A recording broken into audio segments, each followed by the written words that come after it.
So someone told me that when I was talking about how expensive the food was in Laos, that, yeah, he's heard something about that. It's called the food in Laos is three times the price of Thailand, but only one third as good. So just a few days ago, I was in Chiang Mai and I went to Chiang Rai where the food was slightly more expensive, but also a lot of stuff was closed because of the holiday Songkran. And then I went to Chiang Kong, and then I took the bus across the border to Laos. And then, when we booked this, I a guy saying, "Hey, do you have a slow boat booked?"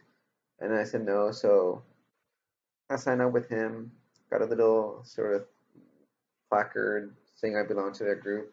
And then they stopped in their tour office and they were selling sandwiches there for 15,000 kip, which is, almost $2 US.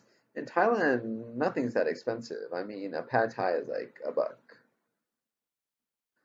So it was more expensive, I was presumed, just because it's a tour company. And then I got to Pak Bang, which is a small town that you stop in with a slow boat. Because a slow boat doesn't actually take you all the way there in one day. That's why it's called a slow boat. So from the border to Luang Prabang, it takes 2 days. First day is about a 6 hour ride, next day about an 8 hour ride. And so Pak Bang is this little place.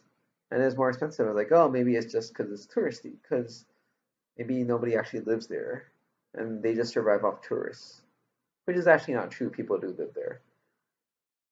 But yeah, I was thinking about how expensive the food was. Everything's like 10,000, like one sausage 10,000, one shake 10,000, which is a little bit more than a buck. Not so expensive in Thailand. And one guy was telling me that yeah, he's heard that things are more expensive. And I find it interesting because it's like the whole idea of comparison, right? We always compare things. Expensive is a comparative term. And then also when we were getting dinner, it took a long time because they're slow. And then that breakfast, they're also slow. And then the one guy commented for dinner, it's like, yeah, it's gotta be slow because you only have one person cooking, which is true. You have one lady cooking. You have two men who are standing around being waiters, not very good at their job because the guy comes back 10 minutes later saying, oh yeah, did I tell you that we don't have any orange juice? Would you like something else? Like, yeah, shouldn't you have told me that 10 minutes ago when I ordered? Yeah, so, but this whole idea of slow, right? I mean, they're slow, but they're not slow. She's probably working pretty fast. It's just there's only one of her. I mean, we would understand, right? If you're down a waiter or something, you're like, yeah, it's slow, but would you really say it's slow? You're like, oh, they're down a waiter. It's understandable. But the problem is if you compare, it's like, you think about Thailand, you're like, oh, food is better, tastes better, and it's cheaper. Like, why would you ever go to Laos? And it's like, yeah, that's a good question, right? Wouldn't you just say Thailand's better?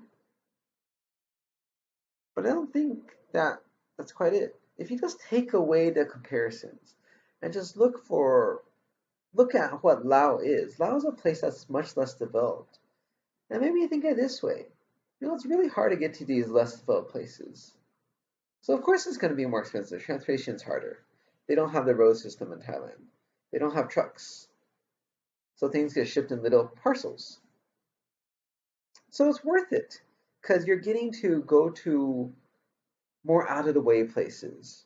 I mean, if you go to a national park in the US or Canada, you climb on top of a mountain and you buy food there, of course you expect it to be expensive because it's hard to ship it there. So isn't that the same for Laos? It's harder to get here, it takes longer. So it's worth it that it's more expensive because you're in a different place. You're not in Thailand anymore. You can't compare. People are different.